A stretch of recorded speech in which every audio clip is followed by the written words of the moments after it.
It is a great honor and a privilege to introduce Tzvi Cohen. We're here in your beautiful home in Kibbutz Ma'abarot in Israel. And Tzvi, I'm so grateful to you. If you could tell us a little bit about your most unbelievable and incredible life story. You were born in Germany, but if you could just elaborate and let us know a little bit about your family and your story. Okay, so I was born 92 years ago in Berlin as a Jew with the name Horst Cohen, a completely German name. My parents were not Zionists and were not religious, and I got a complete German education. And I thought that I am German. But very soon I figured out that I'm not a real German, that I am a Jew, and I didn't understand what it does mean to be a Jew. What does it mean? There was every German child at age 10 had to go to the Hitlerjugend, and every German girl at age 10 had to go to the Union of the German Girls, and they all were in uniforms. And when I came out on the street, they waited for me with, how do you call? A whip. With a whip. And they whipped me until I was lying completely bled on the street. And I cried and I said, "Why do you hit me? What I have done to you?" And they said, "Because you are a Jew. And the Jew is the enemy of the German people. And by the way, you crucified Jesus." I said, "It's not my fault. I have no contact to this at all. Not my parents, not my grandparents." And everything, I was 1.5 years old when Hitler came to rule, in 1933. And all my childhood I suffered under Hitler, because when the Nuremberg rules came out, everything was forbidden for me. I couldn't go not to the cinema, not to the theater, and not to a restaurant, and I couldn't sit on a bench. I couldn't travel. It was allowed to travel. Nothing. And I was very afraid. Then they gave out the order that everyone who tries to keep a hand against a person in uniform, he will get a punishment. And when I was so afraid to go out, I told my father to go with me on the street. And when we came out, they waited for me with the wipes, and they did the same again. And my father stood by side and couldn't do anything. So my feeling, because my father is my hero, and his feeling to see that he cannot do nothing, so I still have the wounds from the whips. They hit me and so on. And later on, when in 1941 the Yellow Star came out, I decided not to leave the apartment anymore at all. So I was sitting almost 2 years in our apartment in the highest story, and the Jews, it was forbidden to go by alarms, when the flyers came, when the bombardment, it was forbidden to go to the shelter. So we sat, I was mostly alone in the upper store. My parents should work for the German, and I was very afraid. But most of the time I was alone, and They took everything. I had an aquarium with fish. I had a cage with birds. They took away my little piano. They took away my guitar. They left a mouth harmonica. Why, I don't know. And because my mother was born in Berlin, she taught me all the German folk songs, and 2 years alone in the apartment, so I could learn to play on the harmonica. And they took us also our telephone and our radio but all the German neighbors had very loud loudspeakers because the German all the time win. They win, and I could hear the marches, and I learned to play them on the harmonica. And I learned all the German folk songs. And in February 1943, there was a big fight in Stalingrad. The Germans stand in front of Moscow and couldn't come in like Napoleon. And Leningrad was under siege for 3 years. And Hitler was sure that when he will take Stalingrad, because it means that this is how you call the power of Stalin. Anyhow, the fight was for 5 months, and 2 million soldiers died in this fight. 800,000 German and 1 and 2 million Russian soldiers. But General Paulus, with the army of 300,000 German soldiers, fought there. And the last day Hitler told him, he raised him to the highest charge in the military and said, "You have to fight until the last bullet." But he gave up and went with 91,000 German soldiers and captured in Russia. And since then they began to play death marches in the radio, and I heard it, I learned it also, to play it on the harmonica. And you know that in 42 they started to take out Jews of the apartments in the middle of the night, SS people, and threw them the steps down, and downstairs there were people, they took them and threw them on the car. And I knew that one day they will come, but my fear was that when I'm alone,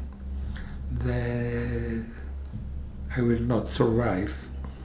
And my parents were not at home at the very same day that they came to me, on the 7th of May 1943. I was in the apartment after all the bombardments and very feared, and when I see them coming in, I got very, very, very scared, because I saw the boots up to here, and then the green breeches, and here was written for every soldier in German, "Gott mit uns," "Gott with us," and every German soldier. And then when I saw the lightnings of the SS here, and then suddenly I saw on the cap the dead head with the crossing, I began to cry, Nora, Nora, Nora, suddenly. And then he said, "Pack your things, you must go." And I cried. I said, "I will not go without my parents." And he said, "Pack your things." And when I tried to put in my mouth harmonica, Then he asked me, what is it?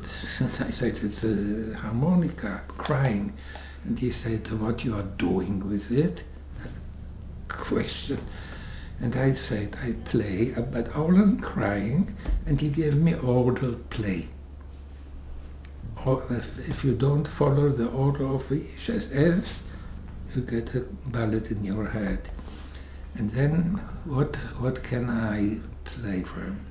Because I listened to the death marches after the Stalingrad fight, and I remembered a song what was written about a dear member that a soldier went with his friend.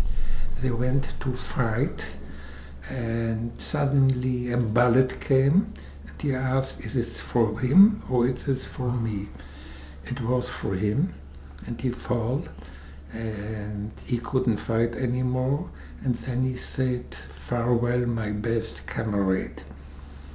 And I remembered the melody, and I started crying to play this melody.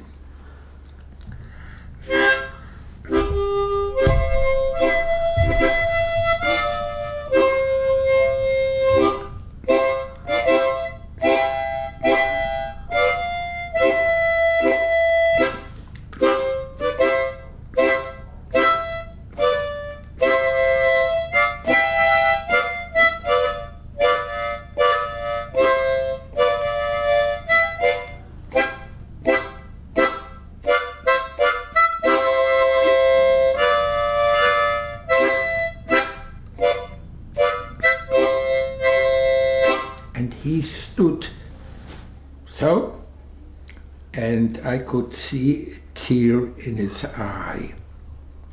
And he said to the other man, this little Jew knows to play. Play another song.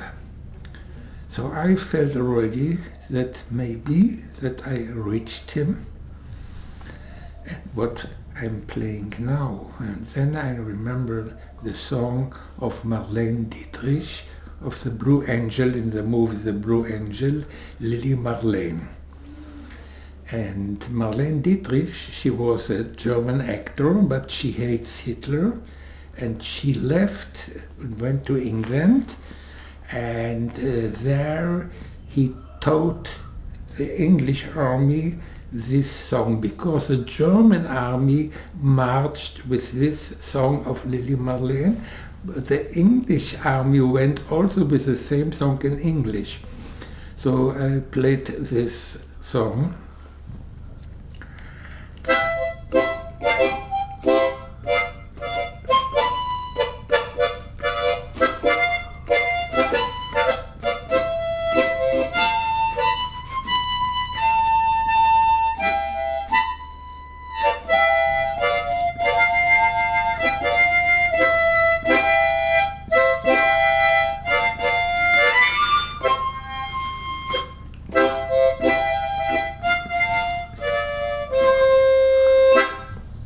And he said, play again. Then I said, the little Jew, under one condition. He said, what is your condition? Then I told him that in our house there lives a barkeeper, a shopper. My grandfather went over there 28 years every morning to get raised his face. And he was the only German people in this house what said to me, when you are in trouble you can telephone from me. So I told him I want to go down. He said, okay. The other one wanted to go behind me. He will not escape, don't worry about. I reached him and I called my father. I told him that they are here. And he told me, keep them. I said, how? Keep them. I went up the 4 stories to the 2 people were sitting on my kitchen table, they took off the head, and I saw two young men, blonde hair, blue eyes, and they sat at my table, and they got me sit down and play. So I was playing the harmonica, all the repertoire of all of the German folk songs I was playing, and they were singing. It took 1.5 hours until my father found mother, and they both came, and from downstairs they heard also singing and playing, and in this time they didn't play and sing. She came in, and then they they jumped up and they with their hands, and could we help you? My mother said, yes, please help us to take the things down. They didn't throw the stairs down. They helped my father on the car, my mother, and they took me and put me, I was 12 years old, on the car, and they said, farewell. So I say that harmonica saved my life. And the full story is that we three went together to Theresienstadt, and we got free after 2 years from Theresienstadt, and we came to Palestine. And here in Palestine my brother was born, and I live here already 78 years. My biggest victory about the Nazis was not that we came free out of the camp. It was that my brother was born here in Israel, a new free generation, and it was even before the state was. It means that he has a birth certificate as a Palestinian, because that was a British mandate here. And I have an identity card as a Palestinian. And only in 1948 we became a state. Tzvi, can I ask you, it's unbelievable. You have a picture of your grandfather, and if you could show us the picture, it's a very special picture of your grandparents with your mother. At first, I will show this picture of my grandparents who died in Theresienstadt, were cemeterized, and I had to throw their ashes into the river Eger, what goes close by Theresienstadt. And I put my hand in the water and I said them goodbye, and the ashes went in the Eger went to the Elbe, and the Elbe went to the oceans, and all the oceans go around, and all the ashes go around all the time.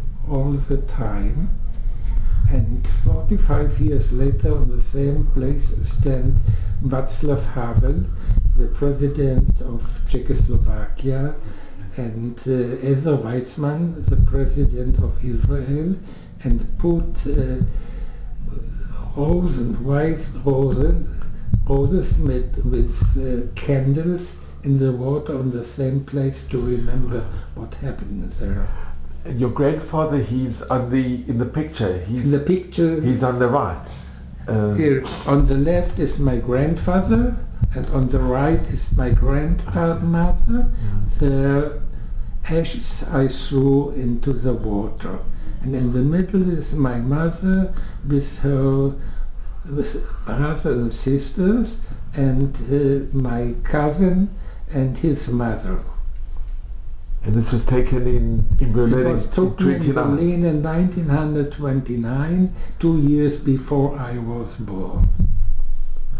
And Tzvi, you have a picture also of in Berlin with you, and many years later you went back to Berlin. And a picture of the book that you wrote.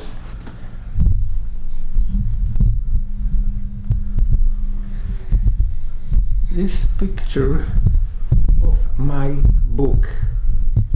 Here, this is my book in Hebrew. I went to this place in 1936 on my way on Rosh Hashanah to the main Beit Knesset in the Oranienburger Street. And I have a German friend, and when he saw the picture of my book, he said, I know where this place is. Let us go to the place and take a picture of this place. So 82 years later, I came to the same place exactly on Yom Rosh Hashanah. Then we took this picture here. So nice, sure. And Tzvi, can I ask you, having been in Berlin, I'm sure your memories, what is the very first recollections that you have of growing up? Your very first memories? About what? Growing up. What do you remember, your first memories as a child? I cannot say that I have had a childhood, because I was always under the pressure of the Nazis. Living in Berlin, I couldn't go to the German school, I had to go to a Jewish school, and I told you what happened when I went out of the street. They were waiting for me to hit me, so I always had to wait until they went to school, and so I came later to school. Did you ever go to a German kindergarten? Or? Never. I never had a non-Jewish friend. And in your apartment or in your building? In our apartment we were living only two Jews, my grandfather in the first door and we in the fourth for the upstore. And then they threw out my grandfather from this place. And in 38, and the 9th of November 38, they took him to Sachsenhausen. This was your grandfather. He received the Iron Cross and he fought in the First World War.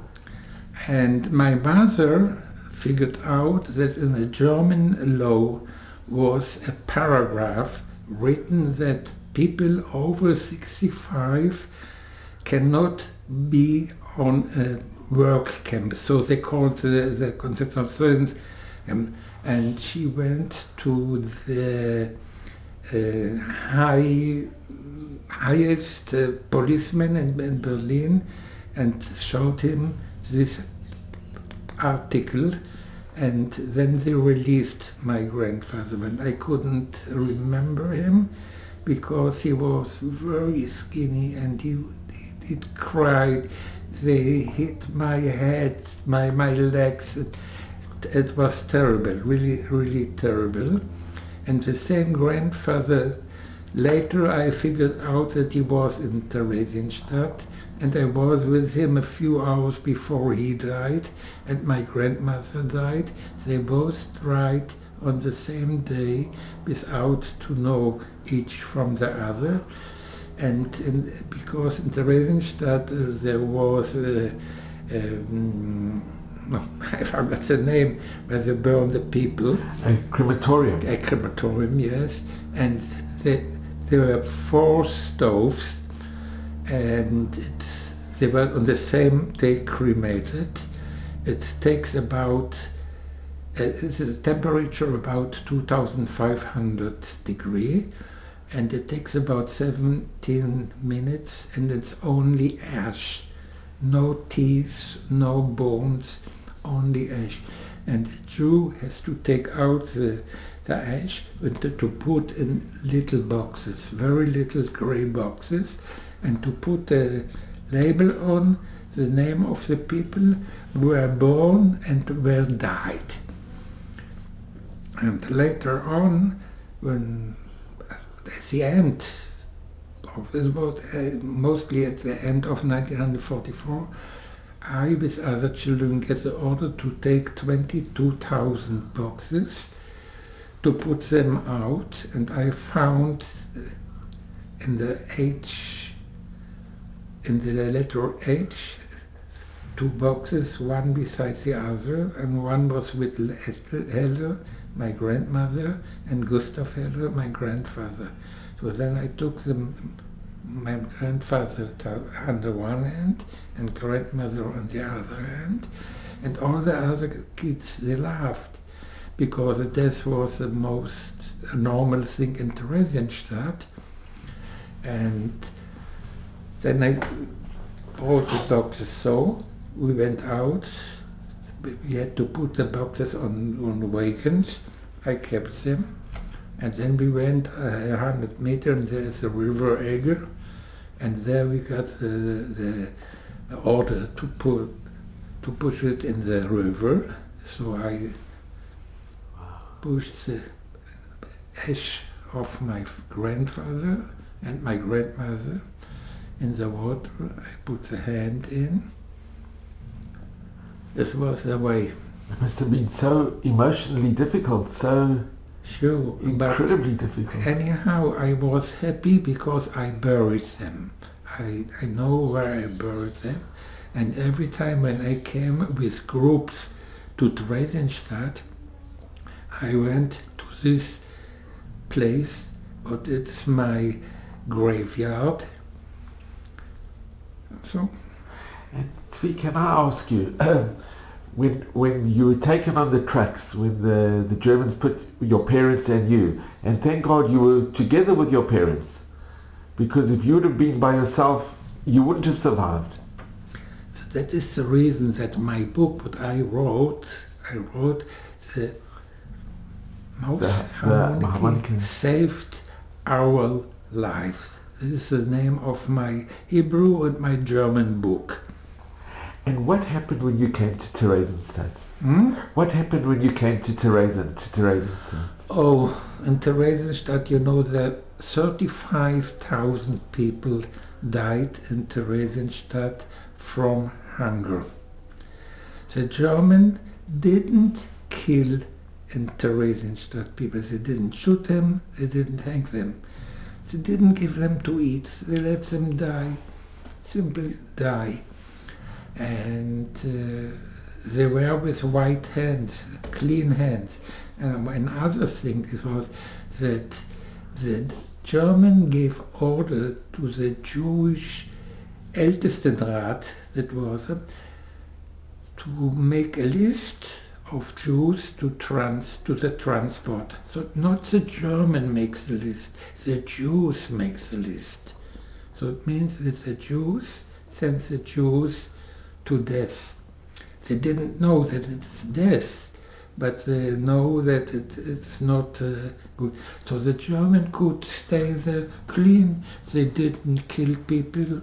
The Jews died by themselves, nothing. And they didn't send people to the east. They did the Jews. So that's the story about it. And then they ordered the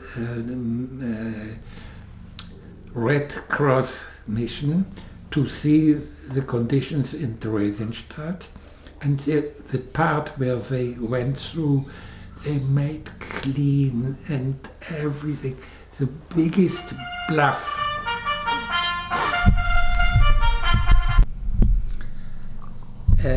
In Theresienstadt we were separated, men and women, but children until 13, and there was only 12, could go to the men and could go to the women. So I figured out where my father is. You know, in Theresienstadt there are 7 big barracks, because it was a city of soldiers. Usually there were living 7,000 people in this place, and when we were in, the most were when we were 16,000, not 60, 60,000 people there. It was very overcrowded, and the main thing was that we were looking for food because we were hungry all the time. So we eat everything what was eatable. We get a quarter of a bread for 3 days. That means altogether 1 slice of bread a day. And we were always hungry. So what kept us all the time thinking is how to find something to eat and how not to go on a transport to the east. Later on, and the living conditions were terrible, and on the first day when I waked up in the morning, I had to carry 12 corpse people, dead people, to put them on a wagon, one with the head in this direction, the other direction, and to put them, they were naked. And people are not dying naked, but because we had no other clothes. So we took from the dead the shoes and the socks and the underwear and everything. And because there were no toilets in the barracks, there were only latrines. And sometimes it were closed, so many people had no choice because they had diarrhea and they make in their pants. And this was the reason that they could change their dirty clothes from those dead people. Yeah? And later those people were brought to the crematorium, and the story of the crematorium you know already. Did you have to work in the crematorium? No, never, never. I had to collect the corpse and to put them on the wagon and to bring them to some place and then to pour them on the floor. And later they took to the crematorium, and but there was another thing. The German didn't want that there will be a revolt or something like that. So all the most famous Jewish people from Central Europe were brought to Theresienstadt. So you had some directors and composers and drawers and artists and everything. So we had culture in Theresienstadt. The culture was our weapon against the German. And there were concerts in Theresienstadt, and there were lectures in Theresienstadt, and there were performances in Theresienstadt. This was our weapon against the German. Do you remember the concerts? Do you remember the music or concerts? I remember there was an opera for children that I took a part in this on my mouth harmonica. Every child who was in Theresienstadt, and there were 15,000, they went through Theresienstadt. So the Brundibar, the children opera, and the children opera spoke about the victory of the good against the evil. And the German didn't understand that it means that the man he symbolized, the player, it was Hitler. And they didn't understand that all the story is against Hitler, but they allowed it. And so it was 55 times between 43 and 44. it was arranged in Theresienstadt. Now, from those 50,000 children went through Theresienstadt, and the 8th of May 1945 were alive 150. And I am one of those. 150? Yes. It's such a small percentage, minuscule. So, and now the most interesting thing is that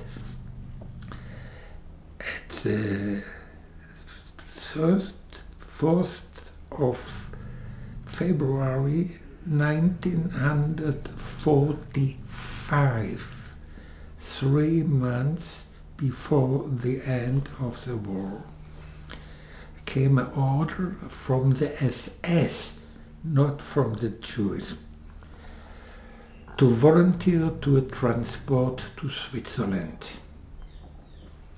There were many people, but the commander chose 2 yes, who know, my father, my mother, and me went through, and we came in the train, and the train was on the way to Switzerland. 1,200 Jews from Theresienstadt went in a train and traveled to Switzerland. And after we started at 2 or 3 hours again, the SS gave us a full bread. And the next day they gave an order to take off the Judenstern, and we knew that to take it off you get a bullet in your head, but that it's the order. So until we could take it down, it cost a lot of time, but later on, after 4 years, here the color of the material was different, and you could see a 6-star on everything of the clothes of you. And we traveled through in regular wagons, not of kettles, and we traveled through the destroyed Germany, and I felt such a nekuma in my heart to see all this. And suddenly, after total dark in Germany, we saw a lot of lights, and then we understood that this is Switzerland. Oi. And suddenly, at night, we stood in front of the lights, and the locomotive left the train. We stood only the wagons, and then I thought, because I knew the story of the Bible, that when Moses was standing on the Mount of Nebo, God said to him, "This is a promised land, but you will not enter it." So I thought the Germans are making us the same thing, to show us that this is Switzerland, and then they will kill us. And then the locomotive went to the other end of the train, and we began traveling back. And I thought, now they are going to killing us, but we didn't know that the German locomotive couldn't go to Switzerland. So he took us through another train, and then he pushed us into Switzerland. And then a Swiss locomotive put on, and the German left, and we went into Switzerland. And I opened the window, and I got a hit on the head. Chocolate.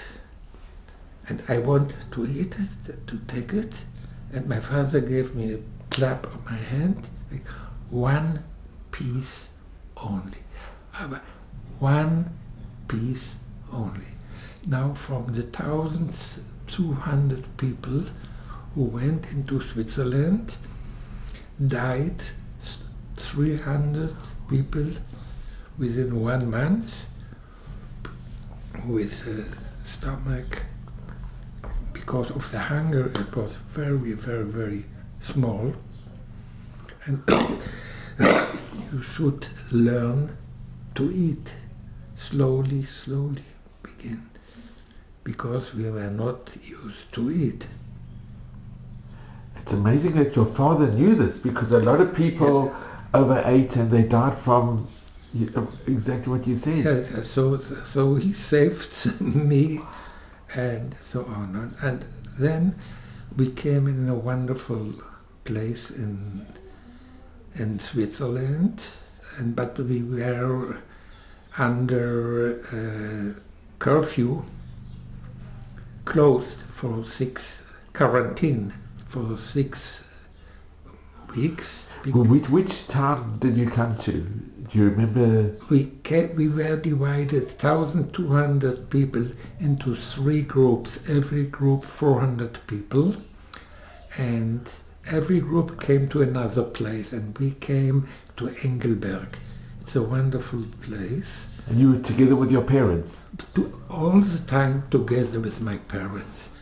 This was what kept me, because of my mother. She all the time told me, you must overcome, you must overcome.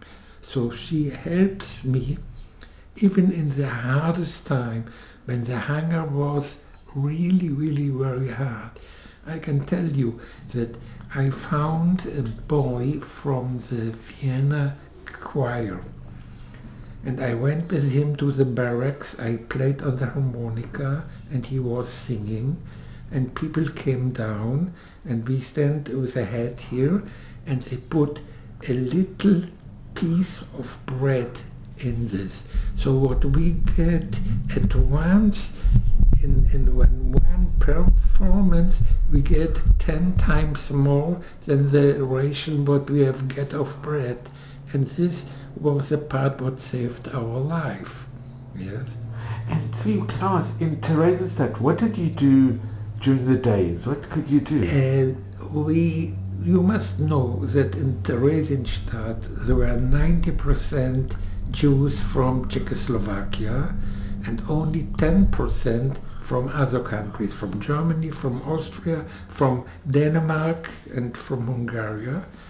And by the way, the Czechs, they were the majority, and as always, the majority oppressed the minority. And I had to learn very, very fast to speak Czech, to be on a better condition. So we were in a kinder home, and we were kept busy somehow. We couldn't learn, it was forbidden, obviously.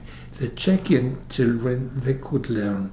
We couldn't not, but we had people who took, let's say, care for us and kept us busy.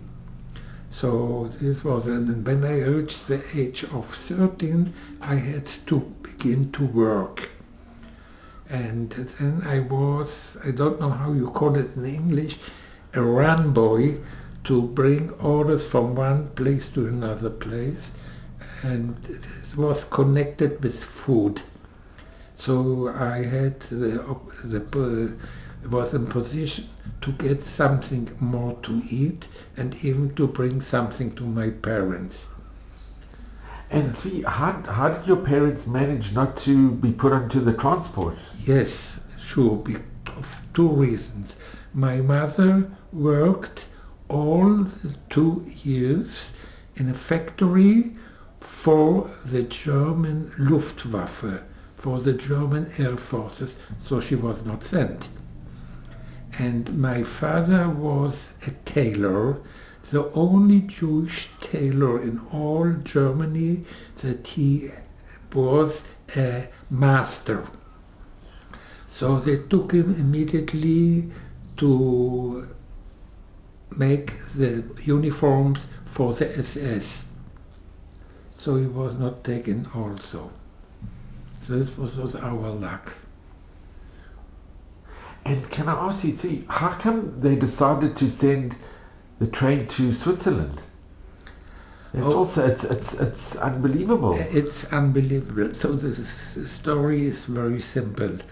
Himmler became cold legs, and he was in contact with men. He was once the president of Switzerland, and later he was the financial minister, and they both came in contact with the Orthodox Jewish family in Canada, who paid 5 million Swiss francs on the bank, and with this money they should buy medicines for the Waffen-SS, and this was a way that he bought us 1,200. He wanted to buy 500,000, but there was other man in the same charge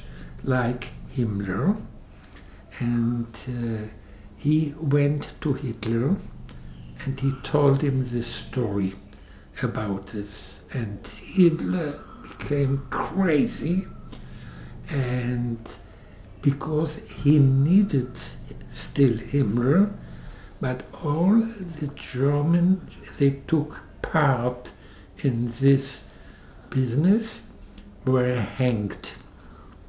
So this was only the first and the last transport.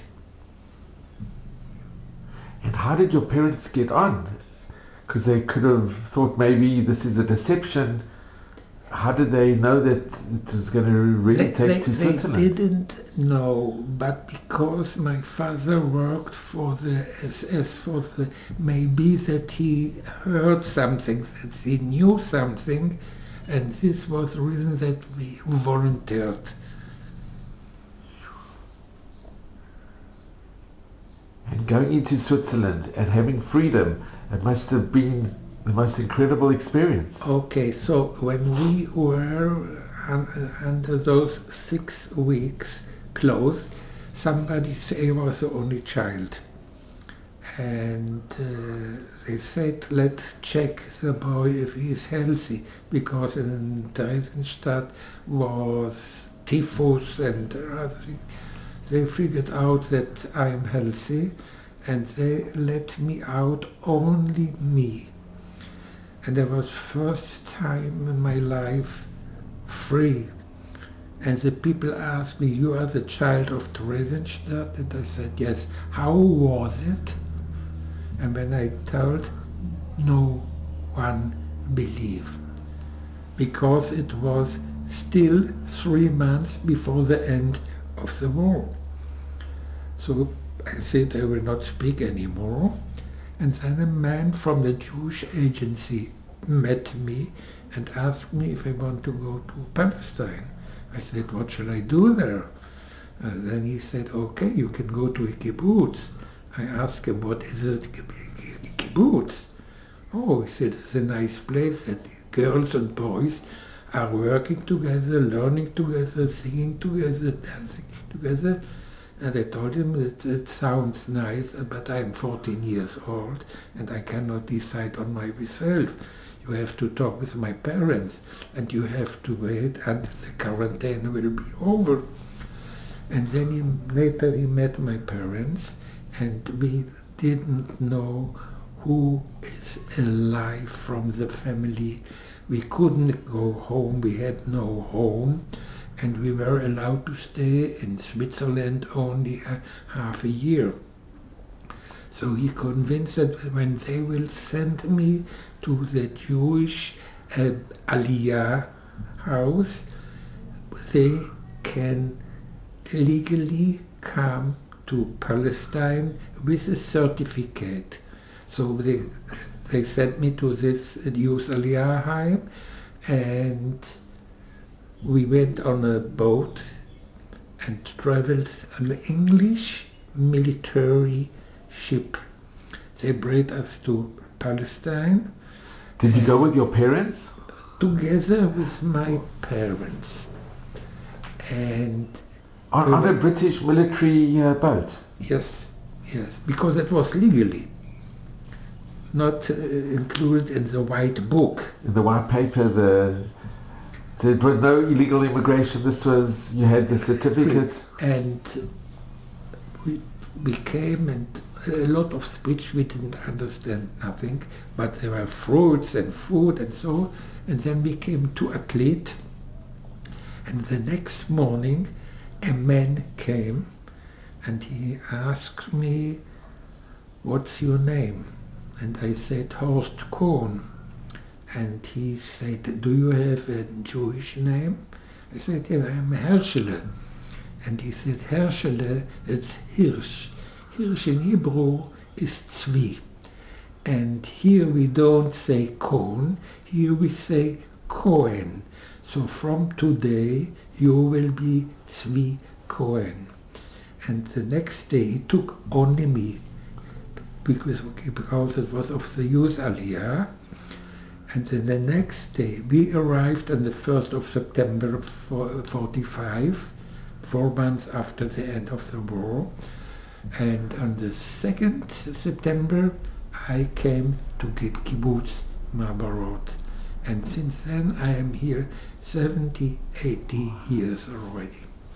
And meanwhile I have 4 children, 6 grandchildren, and 3 great-grandchildren. And my brother was born here, lives here with me together at the same kibbutz, and he has 5 children and 4 grandchildren, and we are together every day, every day. Tzvi, it is unbelievable. Can you show the picture of your parents, your very, very special parents? These are my parents.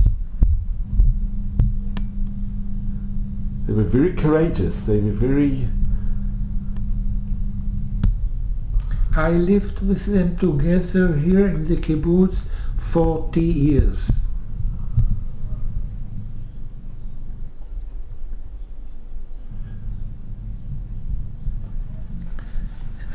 And you have a picture of your brother.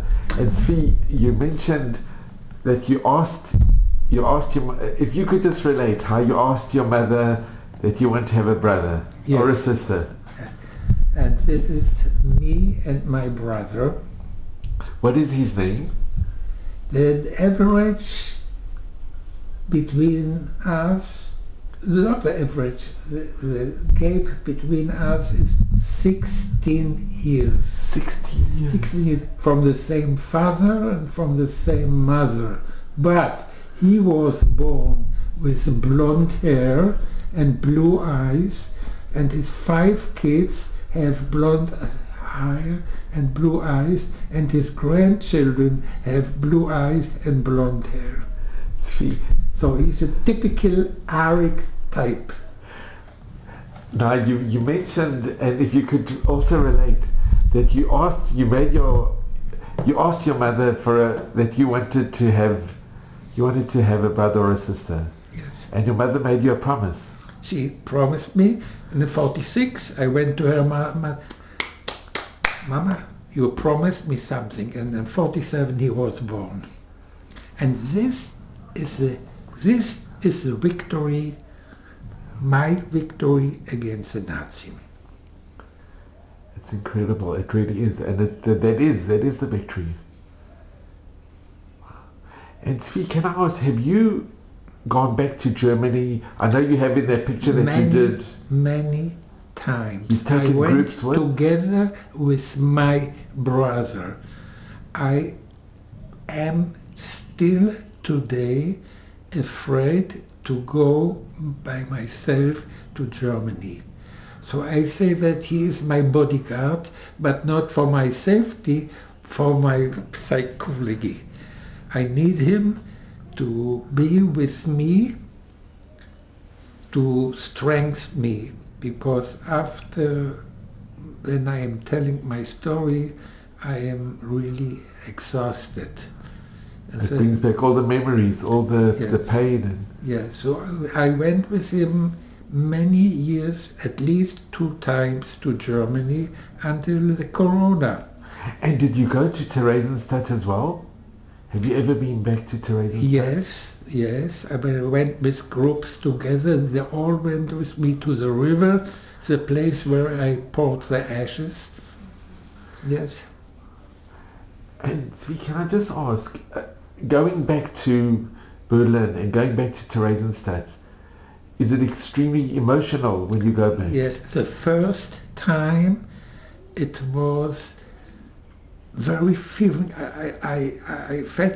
I asked my father if he allowed me to go back to Germany, and he said, "I give you my permission," because my mother died already. She was passed away, but you must go to the place where we started our life. So I did it. I went to this place, and I went to the place where my grandfather was in Sachsenhausen, and I have seen what they have done to him. So they had to, with the sand, they had to...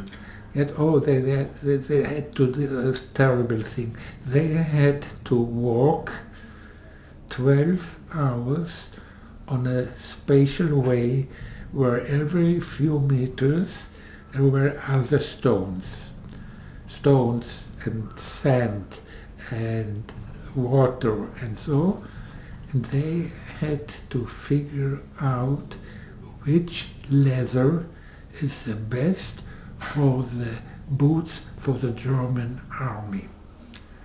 And when they figured out which leather is the best, all the boots of the German army were made from this leather, but it was not enough, because when a German soldier get new boots, he get blisters on his feet, and the German soldier cannot afford to have blisters, so everyone from the prisoners has to go with the boots until they were not completely new.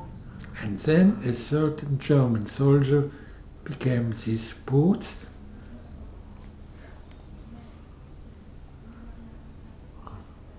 And this was the reason that he told me when I was 7 years old in 1938, after he was released from Sachsenhausen, that they killed my legs. I was 7 years old and couldn't understand him. And only 45 years later, when I came the first time to Germany, and I went to this place, and I made this turn without that somebody hit me, my legs hurt. And Tzvi, do you remember Kristallnacht?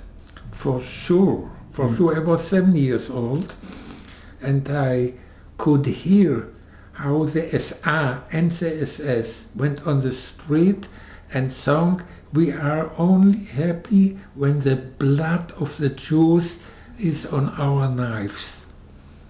I could hear it, and I was 7 years old. And they took my grandfather at the same night, and this night they burned all the Bate Knesset in all Germany, and they broke all the windows of the Jewish shops and all, and because of the streets were full with glass, they call it the night of broken glass. Yes. And when you go back to Berlin, is it difficult with the memories of what you saw? At the very first time, it was very hard, And I got used to. I went many times. Years after years, 2 or 3 times to Germany to tell them my story. And you've spoken to German youth as well? Also to German Jews, of sure, but mostly I speak on universities and schools and so on. In Germany? All in German. And your German? German is my mother language. And Tzvi, what happened to the rest of your family? Do you know what happened to the yes, family? I knew it after many years. Only after many years that all the side of my father, his parents and all his brothers, all were killed in Auschwitz.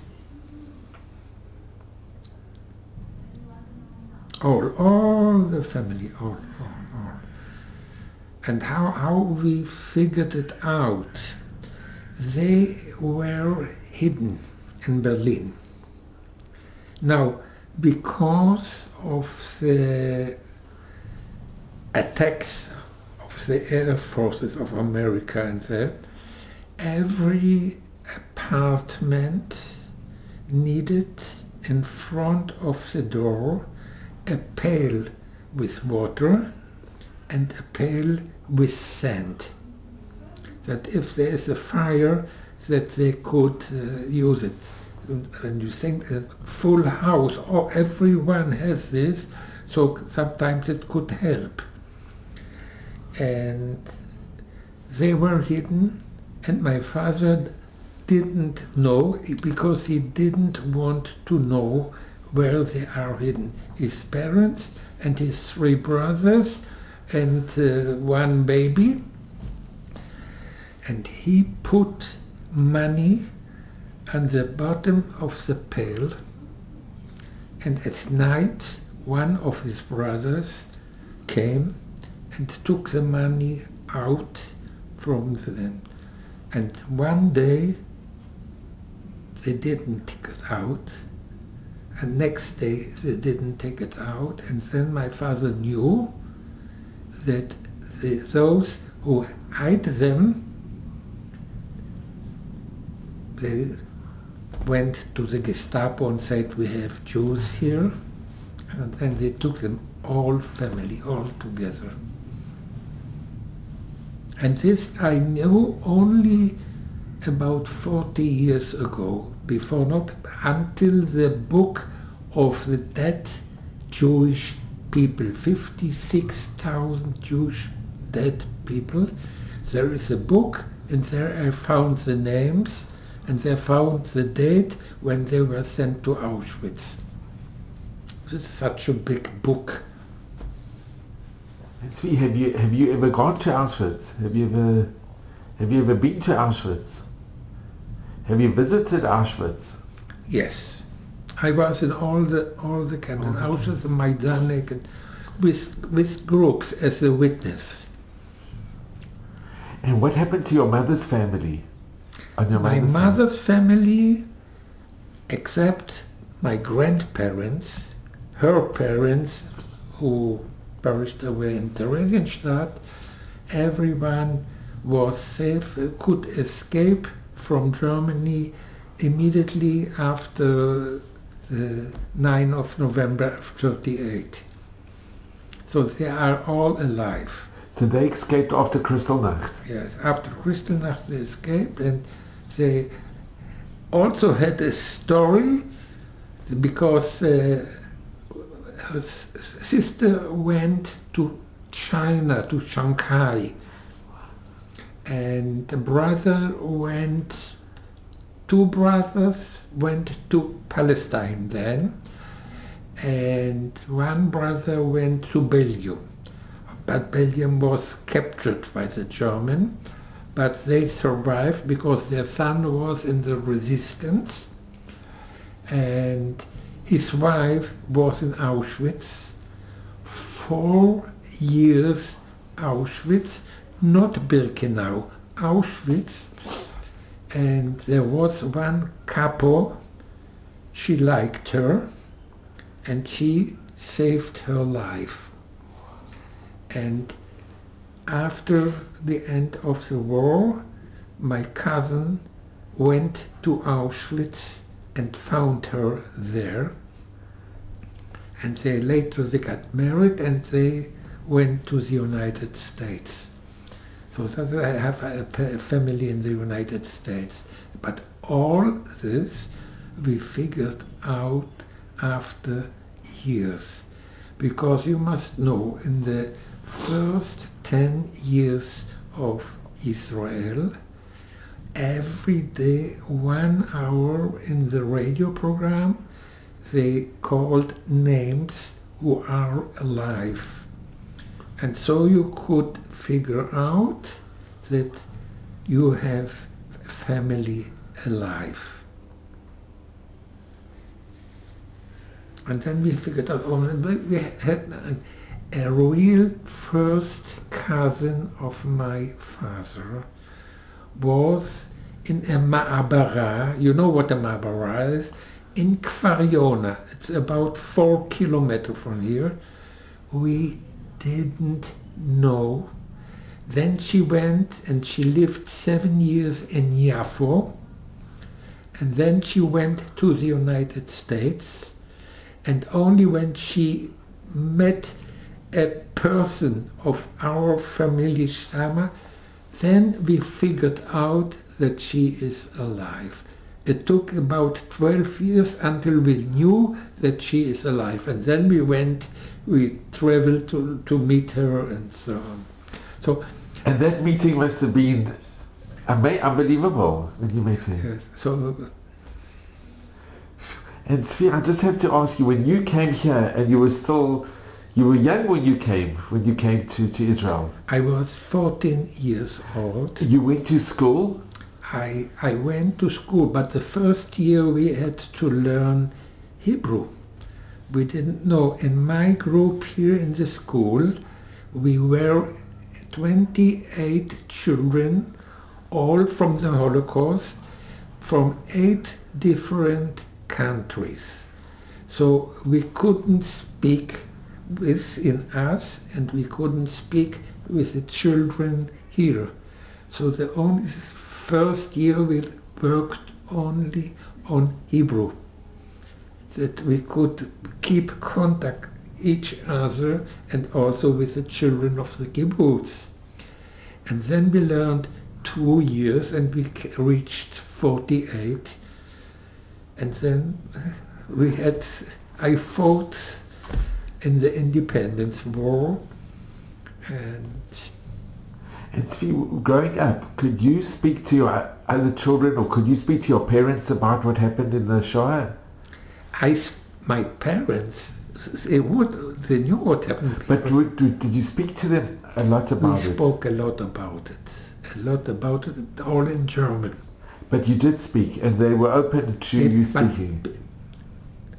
The worst thing was that they didn't believe us here in the country. That's what I wanted to ask. What about your friends? Or we didn't speak about nothing. Because they didn't believe? Only after the trial of Eichmann. Only then they began to live. Here was a group in Kibbutz Maborot, a Jewish youth group. They came 1939 to Kibbutz Maborot. And when I arrived, we spoke German. They didn't believe me. And then years I didn't speak. Years. And the first time that I spoke, it was in 1984. 40 years after the Holocaust. And with your children, you didn't speak to? No.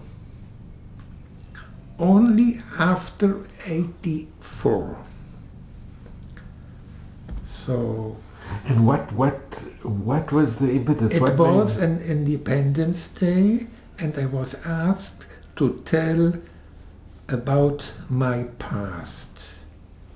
And the people who heard me were complete. And then they figured out that when I'm telling my story, people listen and believe. And then in '86, for Yad Vashem, I made my first video cassette. And then later on I made the 4 hours video cassette with, what is his name? Spielberg. And later on, they took me as a witness of Yad Vashem, and I spoke the power, to the military, to the police, and every year I meet all the highest people. Yesterday in the television was about Nadav Argaman, the man, he was 5 years the head of the Shabak.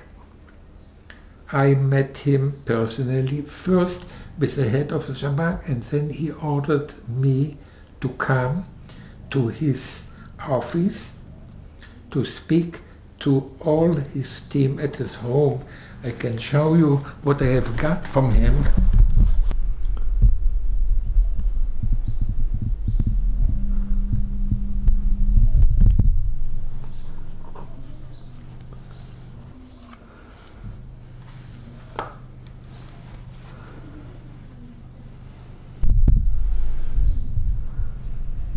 Very special. Wow. It's from Medinat Israel. Very special. Tzvi, what a... And here you can see all the certificates. All the certificates. Tzvi, I'm going to ask you a big favor. I'm going to ask you a big favor. You played the harmonica, which saved your life. And you played the death marches, and by playing... They waited, and then your parents came, and that really did save your life. Can you play, and it will be amazing, Hatikva on the harmonica? No, because this harmonica is dur, and no, but I can play Maus too. So that's wonderful. That would be also wonderful, because that's Hanukkah, and that's also it's.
Marrakesh, it's so special, Tzvi. Thank you so much.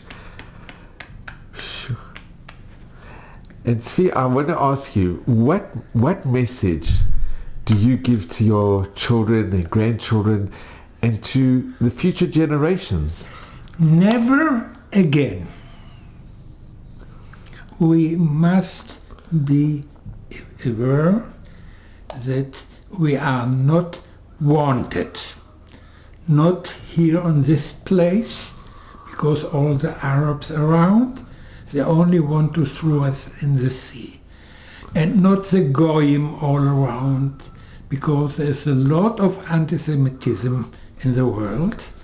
So we have to be strong. And we have to do everything to avoid that something will happen again. It's such a power, never again. Yeah. And so you are the example. You went through harrowing experiences, and you saw the rebirth of the State of Israel, and you fought for the State of Israel. Yes, I fought in the war, and in the war I was also in the war of 67 and also in the war of 73. I was the commander of the kibbutz Maborot, the military commander of the kibbutz. So Tzvi, I want to thank you. It's, for me, this has been the greatest honor and privilege. I'm so grateful to you, Tzvi. There are no words. There really are no words. You are an example. You are an icon. Something we can all aspire to emulate. I am just in awe. I really am. You are the epitome of Gibor. You really are, and I'm exceptionally grateful to you. Thank you. And you should just have mazel and bracha and have nachas from your family and your children and grandchildren and great-grandchildren. I have big nachas from my family. I meet them every Shabbat and every holiday, and I am a happy man. Tzvi, you are amazing. You are an incredible person, and you know, it's amazing, from the harmonica, which is such a beautiful instrument that saved your life. You really are such a joy, and you exude just happiness, and it's unbelievable. And it's been the greatest honor and privilege to meet you. Thank you so much. You are welcome. So Tzvi, here is your book, and here's a picture of you and your mother. How old were you?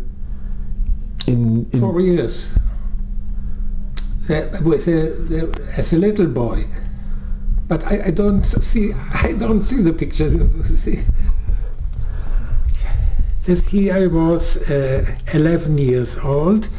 Here is my first day in Israel. When we arrived in Israel, it was in the 4th of September 1945. With your parents, wow. And the picture at the bottom? Here I am 1.5 years old, and here I am 6 years old. And Tzvi, can I ask you, these pictures are so, they are so precious. How did you save the pictures, and how did you save the picture of I will tell you, we didn't have any pictures, nothing. But my cousin, he escaped in 1938 to Belgium. He had all the family pictures. And then later on he went to the United States. And when I visited him in the United States, he gave me all the pictures of our family. And before that you didn't have the pictures? We went to Theresienstadt without any pictures. Nothing. We had nothing left. So our past was lost. And only in 62, when we went first to the United States, we have got the pictures. And Tzvi, this is the book that you wrote in Hebrew. Yes. That's incredible. Thank you. And when you saw the pictures, it must have been also so, here you seeing your grandmother and your grandfather. Sure. And this wonderful book that you wrote in Hebrew. With this is a very special picture. And you're outside the Beit Knesset, the main synagogue. Yes. And you've written it in German as well. How old are you in the picture? Here? Yeah. Here I'm then 16 years old. In Israel. And it's very special. And here I am old already. You're never old. You sure. It's wonderful. Tzvi, thank you so much. I have had in 1943 in Theresienstadt on a boydem my bar mitzvah, and the main rabbi from Denmark, he held the ceremony and he blessed me in Theresienstadt. That was the first time in my life that I was blessed by a rabbi, and the second time was by a comer of the German, and he blessed me also after he had heard my life story. It's from the community of Bet El, who are living close to Zichron Yaakov. There are about 900 German people. They are all very, very religious, and they are in good contact with Bet Teresin and also with our army.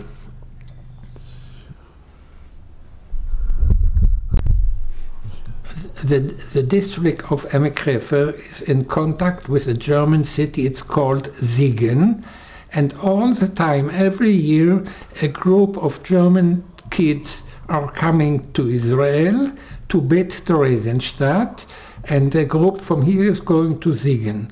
And I meet all the German groups who are coming to Bet Theresienstadt, and I tell them my story.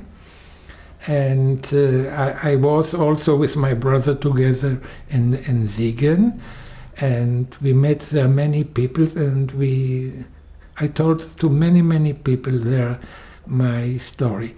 I had in Frankfurt connected with the football organization DBF and DFB, and I had a speech in Frankfurt in Palmengarten.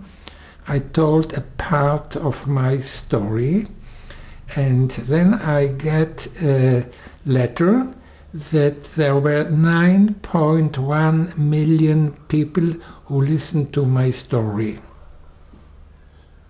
That's incredible. It's incredible. You are an inspiration to all of us. You really are.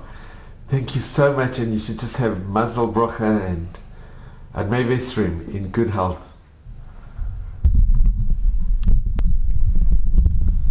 Wow. Tzvi, Bemet, thank you so much. I'm so grateful to you. Thank you very, very much, and it's so precious. Thank you. תודה. שיהיה בברכה חמה. Thank you so much.